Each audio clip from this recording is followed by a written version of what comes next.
दे रहे हैं। तो जब नारद जी को शिव जी विदाई दी तो नारद जी अपने गमछा ऐसे करके आगे उसमें लेकर बांध कर अपने पीठ पर रख ली। लेकिन जब वही भभूत अपने झोले से निकाल कर ठाकुर के जब देने के लिए आगे बढ़ाए, ठाकुर तुरंत अपना गमछा झाड़ दिए, कहे कि हम यही राखी लेने आए हैं, यही विदाई में हम राखी लेने आए हैं। और लगी बड़बड़ाने कि नारद यह कैसा रिश्ता आप ढूंढे हैं, कैसा रिश्ता आप किए हैं, आपको पार्वती का जीवन बर्बाद कर दिया, ऐसा रिश्ता ढूंढकर। और अब नारद जी विदा लेकर शिव जी से जाने लगे। ठाकुर पीछे पीछे जा रहे हैं, अब बड़बड़ा रहे हैं, इतना मेहनत से आए और यही राख लेने आए थे। जब कुछ दूर गए तो नारद जी जो राख पीछे अपने गमछा में बांधे थे उसमें से आवाज आने लगा। जब आवाज आया तो ठाकुर पूछ रहे हैं कि यह क्या है। तो नारद जी ने कहा यह वही राख है जो आप लेने से इनकार कर दिए थे, यह वही विदाई है।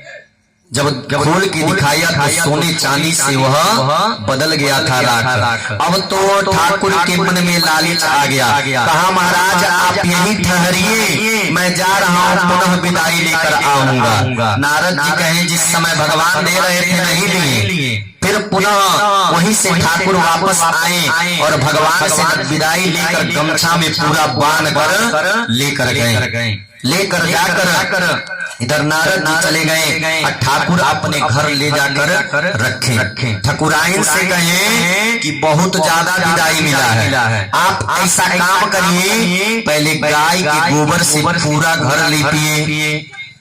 और ठकुराइन सोचने लगी कि ऐसा क्या इनको विदाई मिल गया कि पहले घर लिपवा रहे हैं। पूरा घर सुबह उठकर उन्होंने लीपा, गाय के गोबर से लीप दी। उसके बाद ठाकुर कहे ठीक है, स्नान ध्यान करके चलो। स्नान ध्यान कर लिया। उसके बाद ठाकुर कहे यह जो मोटरी में राख है पूरे घर में ले जाकर छीट के कुंडी बंद कर दो। ठकुराइन ले जाके पूरे घर में छीट के और कुंडी बंद कर दी। उस समय जब बीता तो ठाकुर कहे चलो अब अंदर चलो। तो जब अंदर दरवाजा के वहीं खोला तो सांप बिच्छू गुजर सब पूरे घर में भर गए हैं। क्यों भर गए थे? क्योंकि ठाकुर के मन में भगवान के प्रति शंका हो गया था, विश्वास नहीं था। नारद जी ने तो विश्वास करके तुरंत बांध के रख लिया था। इसीलिए जब यह लालच इनके अंदर आ गया था, तो लालच जब आया तो इसीलिए यह नतीजा हुआ। पूरे घर में सांप गोजर बिच्छू। अब तक ठकुराइन कई खरती से यह चाहत रहा है लो अब साफ करो।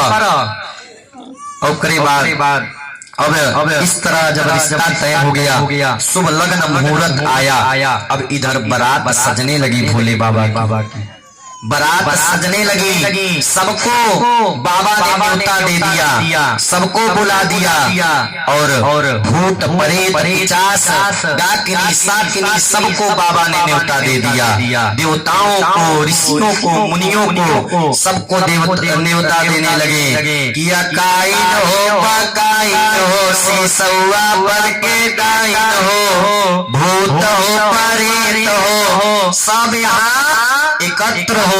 सबको बाबा बुलाए कि सब लोग आइए और सबको हमारे बारात में चलना है। सबको बाबा न्योता देकर बुलाए। इधर गण लोग बाबा को सजा रहे हैं, सर्प का कुंडल बना रहे हैं, बालों का जो जटा है उसी से मोर बना रहे हैं, उसी पे सर्प लपेट रहे हैं, बिच्छू का कुंडल बना रहे हैं, पूरे हाथ में सर्प लगा रहे हैं। जब सब तैयार कर दिए, मृग का छाला पहना दिए, उसके बाद कहे बाबा सब लोग सोचने लगे कि बाबा ऐसे ही दिख रहे हैं, पाउडर तो लगा ही नहीं। तो एक गण ने कहा कुछ इंतजार रुकिए, कुछ देर इंतजार करिए, मैं उसका व्यवस्था करता हूँ। गए कैलाश पर्वत पे, अभी एक थोड़ी देर पहले ही शमशान में गए, वहाँ कुछ देर पहले ही एक चिता अभी जलकर ठंडा हुआ था, उसी का पूरा भस्म लाया और लाकर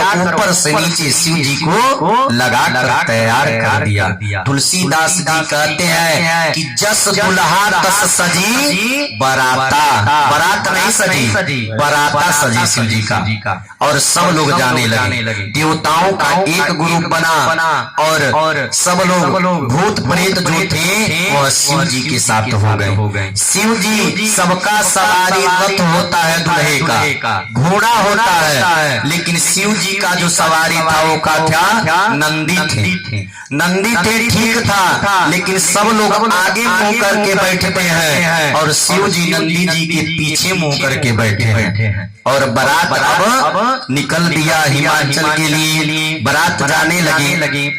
जब बारात जाने लगी अब सब लोग डरने लगे कि यह कैसा बारात शिव जी का निकल रहा है। सब लोग भय से भागने लगे, हाहाकार मच गया कि शिव जी का यह कैसा बारात है जिसमें भूत प्रेत सब आ रहे हैं। सब लोग भागने लगे, हाहाकार मच गया। बारात गया तो राजा हिमाचल के बगीचे में रुका बारात।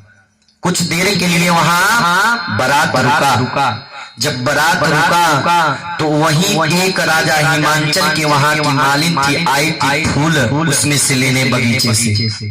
जब फूल लेने आई थी तो फूल लेते लेते जब आगे बढ़ी तो देखा कि शिव जी को जब देखा कि गले में सर्प है, उसने अपने डर के अपना डलिया चला के ही मार दिया कि कहीं काट ना ले। तो शिव जी ने खेला कर दिया, जो डलिया चला के मारी थी उसे सोने का बना दिया।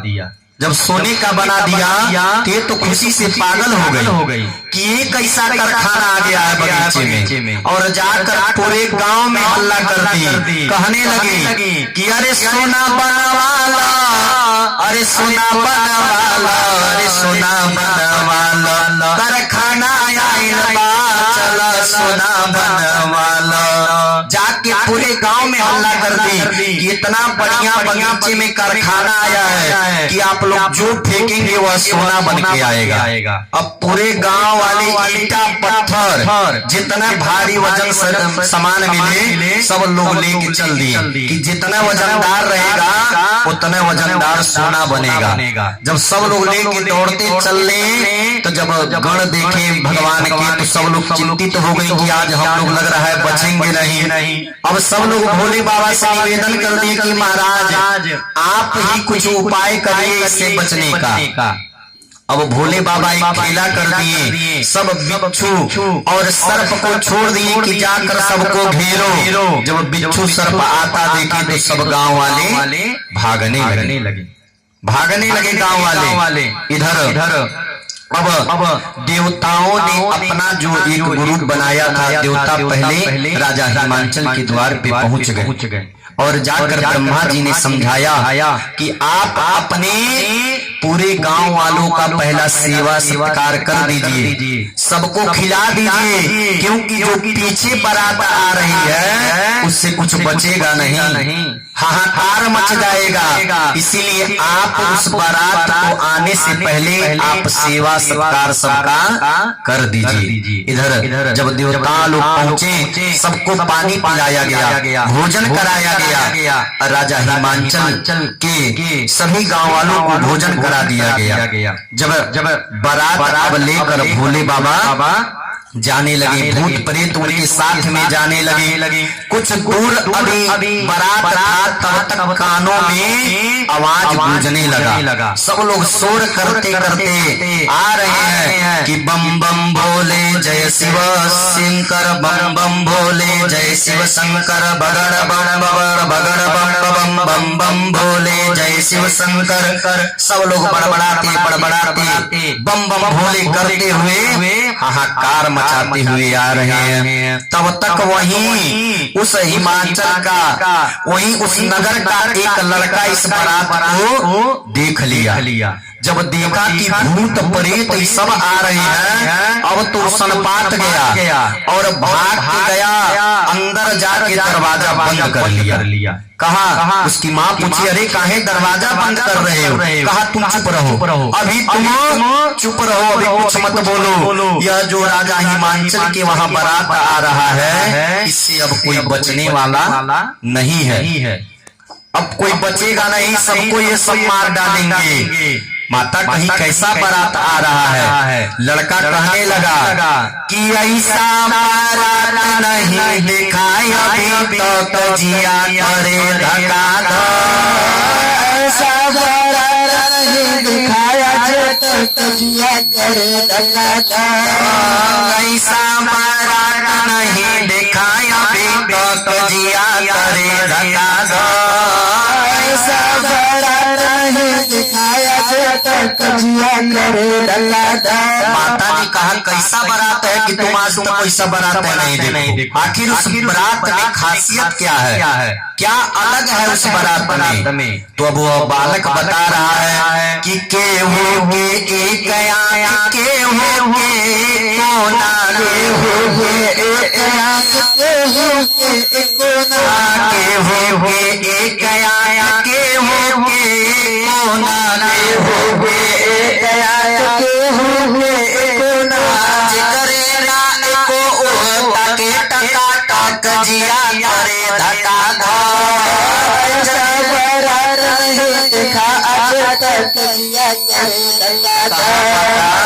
ऐसा बारात आ रहा है कि हम देख रहे हैं किसी को एक आंख है, किसी को एक भी आंख नहीं है, लेकिन वो भी कूद रहा है, और किसी के पूरे शरीर ही आंख ही आंख है। ऐसा बारात आ रहा है और कह रहा है कि केहू के एक मोह, केहू के एक कोना, केहू के एक मोह, केहू के एक कोना, केहू के एक मोह, केहू के कोना, केहू के एक मोह, केहू के एक कोना।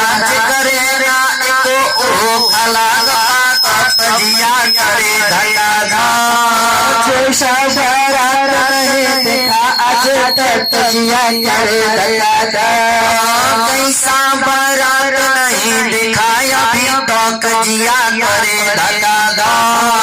ऐसा बारात नहीं देखा आज तक जिया करे धका धक। भैया उस बारात में कोई लंगड़ है, कोई काना है, किसी का सर ही नहीं है, किसी के धड़ का ही पता नहीं है। ऐसा बारात आ रहा है, हाहाकार मच गया है उस बारात में। माता ने कहा अच्छा इतना भयावना बारात आ रहा है राजा हिमांचल के वहाँ। अब सब लोग देखने के लिए उतावली हो गई कि जरूर ऐसा बारात चलकर देखना चाहिए। और सब लोग अपना एक ग्रुप बनाया गाँव वाले ने और आ गए राजा हिमांचल के द्वार पे। इधर अब भूत प्रेत हाहाकार मचाते हुए बम बम भोले का नारा लगाते हुए हिमांचल जी के द्वार पे बारात आ गई। जब बारात आई तो द्वार पूजा हुआ। जब बारात द्वार पे आई तो माता को बुलाया गया कि आकर अब आरती उतारिए दूल्हे का। जब मैना रानी से कहा गया तो मैना रानी थाली सजाकर आई बर का आरती उतारने के लिए। जब आई तो देखते ही रूप को शिव जी के तुरंत मूर्छा खा के गिर गई वहीं मैना रानी मूर्छित हो गई। उस रूप को देखकर विभूष हो गई। जब उनके अचेत को तोड़ा गया तो मैना रानी उठी और वह ढूंढने लगी नारद जी को कि नारद जी है कहाँ। इतना बड़ाई किए थे कि ऐसा बालक इस संसार में नहीं है। तो नारद जी आ गए, कहे मैया मैं अब भी कह रहा हूँ ऐसा बर कहाँ है, आप ही बताइए। शिव जी ही एक ऐसे बर हैं, हम क्या झूठ बोले हैं। अब मैना रानी कहने लगी कि नारद बाबा तोहर का हम बिगड़ दिए, ऐसन पौरा बरसे ब्याह चवनी, भले गौरा रही है कुंवर हो बर पाल मिलल बा, भले गौरा रही है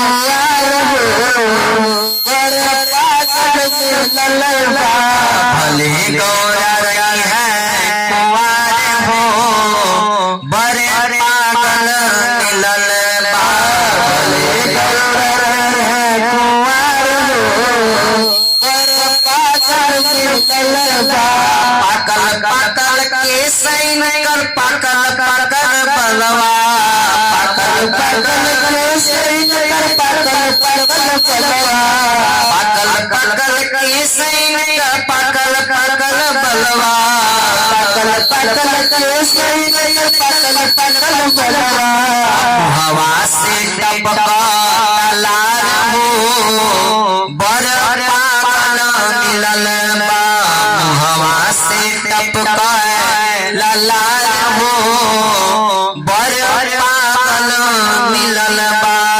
मैना रानी कहती है कि हे नारद बाबा यही पर के आप बड़ाई करते रही हैं बाकल पाकल बार बार भभूत लगने से पूरा सफेद हो गया था बाल दाढ़ी ओढ़ी सब सफेद हो गया था। वही मैना रानी बता रही हैं पूरा केस पागल इनका पका हुआ है दाढ़ी पका हुआ है देखने में यह एक जोगी की तरह लग रहे हैं और इसी से मेरे गौरा का विवाह करने के लिए कह रहे हैं।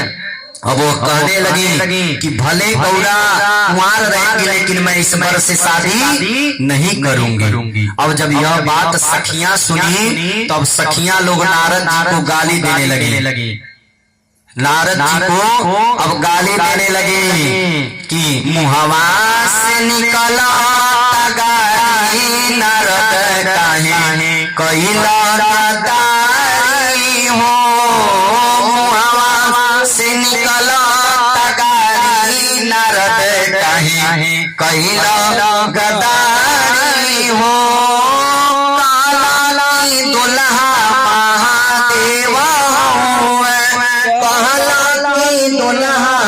महादेव देखला में लगाता भिखारी नारद काहे कैला गद्दारी हो हवा से निकला तगारी काहे कैला गद्दारी हो हवा से निकला तगारी नारद काहे कैला गद्दारी हो मुहवा से निकला तगारी नारद काहे कैला गद्दारी हो।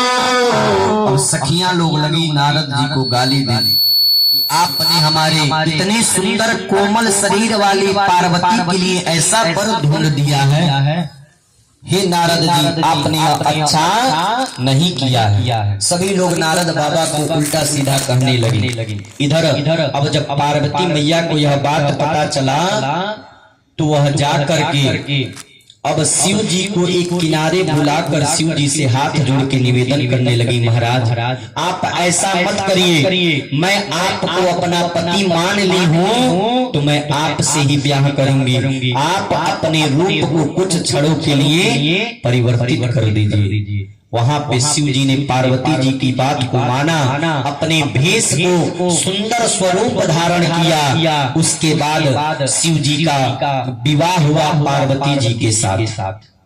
पार्वती जी के साथ जब विवाह इधर संपन्न हुआ विवाह होने के बाद अब मैना रानी पार्वती जी को समझाने लगी कि बेटी आप जा रही है तो ठीक है लेकिन एक बात हमेशा आप याद रखिएगा कि करहूं सदा कर पद पूजा नारी धर्म पति देव न दूजा।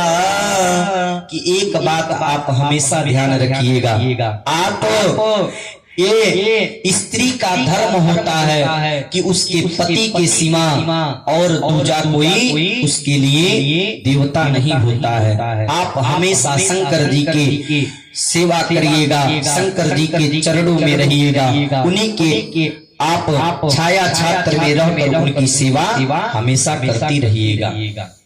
कहा उन्होंने कि बेटी ससुराल में रही हो तो चांद बन के बेटी ससुराल में रही हो तो चांद बन के बेटी ससुराल में रही हो तो चांद बन के ससुराल में रहिया तू चांद बन के। आप जात नहीं है, अपने इच्छा के अनुसार तो आप वर ढूंढ लिए हैं, लेकिन यह बात हमेशा याद रखिएगा कि आप इस शिव के सिवा और दूजा आपका कोई नहीं है। आप इन्हीं के प्रति अपने आप को समर्पण कर लीजिएगा।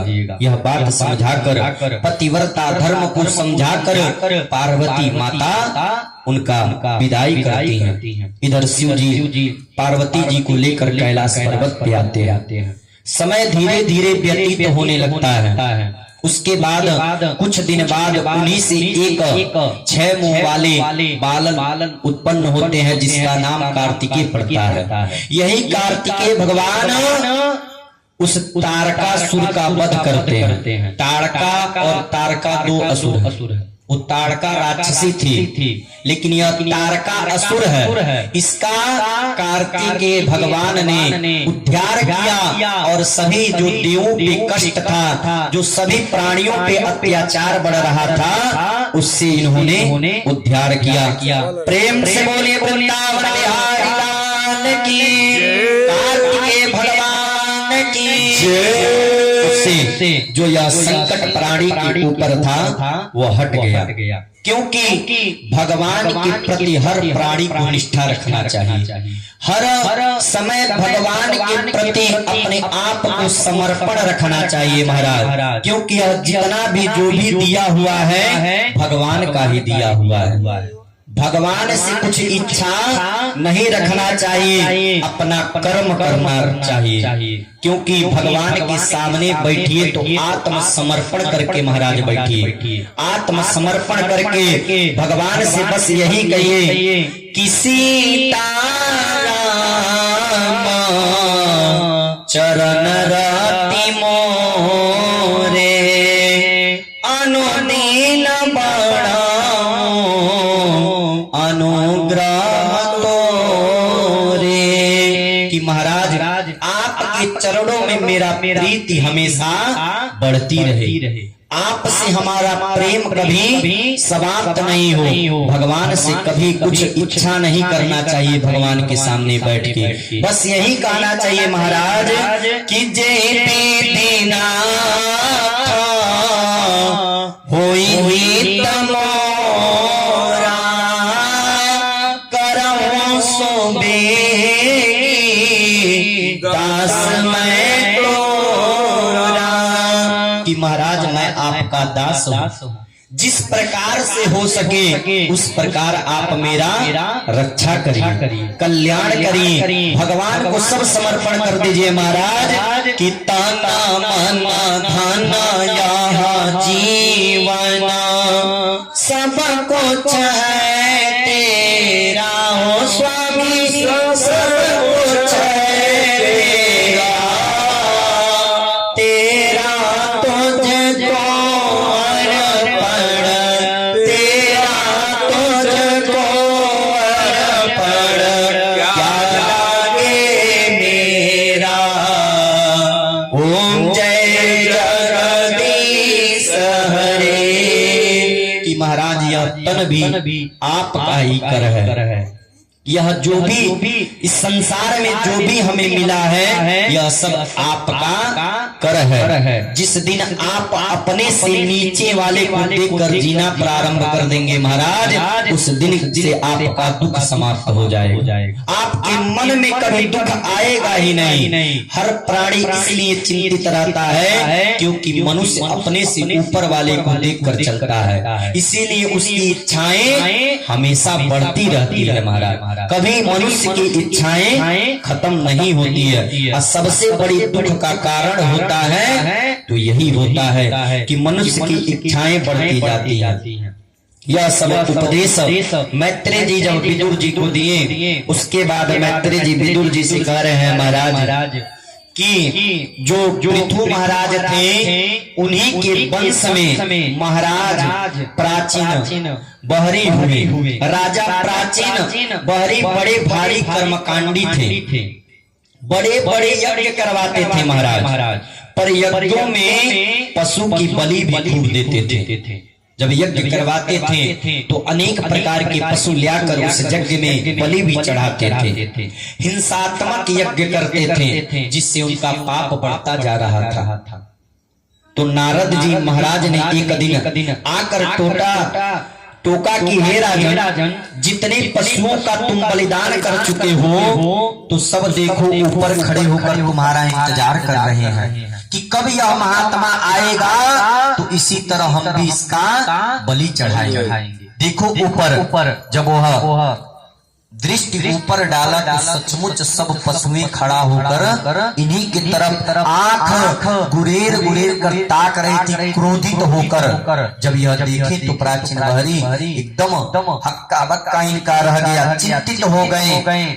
और नारद जी बोले यह इसलिए देख रहे हैं कि कब तुम वहाँ आओ, कब जाओ तुम वहाँ। यह सब जब देख कर वह घबरा गए। तो नारद जी ने कहा अभी से भी हिंसा करना, अहिंसा करना तुम बंद कर दो, हिंसा के मार्ग पर चलो, परम धर्म मानो, वेदों का अध्ययन करो। यह कहकर नारद जी ने आदेश दिया।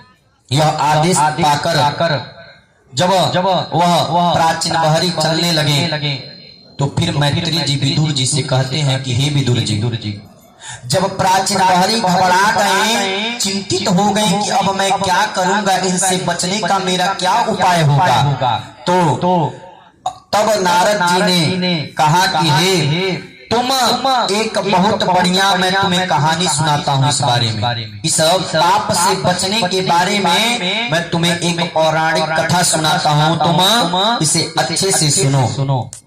एक